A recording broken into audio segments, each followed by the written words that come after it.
আসসালামু আলাইকুম দাদুরা, কি খবর, কেমন আছেন? নিশ্চয়ই ভালো আছেন। আমিও আছি, আলহামদুলিল্লাহ ভালো আছি। দাদু, মোরা যারা বিশেষ করে শহরে থাই, হ্যাঁ, ঢাকার শহর আর কি, ঢাকার শহরে যারা থাই এরা আসলে কেউর লগে কেউর পরিচয় নাই, দেয়া সাক্ষাৎ নাই। একই বিল্ডিং এ থাই, একই এলাকায় থাকি, কিন্তু কেউ লগে কিন্তু কেউ পরিচয় হয় না, দেয়া সাক্ষাৎ হয় না, কথাবার্তা তো খুব কমই হয়। আইতে যাইতে যদি একটু দেয়া সাক্ষাৎ হয় আর কি।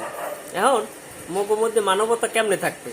দেয়া যদি না হয়, কথাবার্তা যদি না হয়, কেউ কেউ না নিলে মানবতা থাই? এই মানবতা না থাকার দরুন এর এর উদাহরণ কি হ্যাঁ কইতে পারেন? ওই যে মাইলস্টোনের একটা ছোট্ট একটা ঘটনা। হ্যাঁ, সেই দিন যেদিন অ্যাক্সিডেন্ট হয়েছিল আর কি, সেই দিন 1 লিটার পানির দাম চাইছে 600 টাকা। তারপর কি 10 মিনিট দূরত্বের একটু পথ, হাসপাতালের পথ, এই সিএনজি চাইছে 1000 টাকা।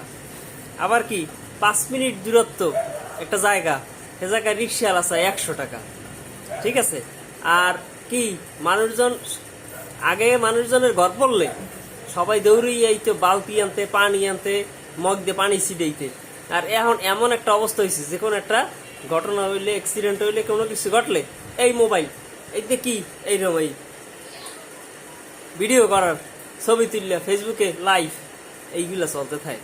এর লিগে কইছি যে যারা মোরা ঢাকা শহরে থাই, হ্যাঁ, ভিতরে একেবারে আমার মানসিকতা কিংবা ভালো মন মানসিকতা একেবারে নাই। ঠিক আছে। এখানে হলো যার যার ইয়ে নফসি হেরার মতো আর কি। মানে আমনে যেরম আছেন সেইরম চলবেন, নেল্লা আছেন নেল্লা থাকবেন, এরম কেউ মিলমিশ নেই, মহব্বত নেই। ঠিক আছে দাদুরা, চেষ্টা করেন যারা আশেপাশে আছে কিংবা যারা পথে ঘাটে দেখা হয়, এগুলোকে একটু যোগাযোগ জানি ভালো থাকে। ঠিক আছে। কথাবার্তা জানি মোরা কই একে অপরকে। ঠিক আছে। যখন মোরা গ্রামে যাই, দেশে যাই, তখন কি হয়, সবাই চিনি, পরিচয়, কথা কয়, এখানে বই চা খাই। শহরে কিন্তু এই জিনিসটা হয় না।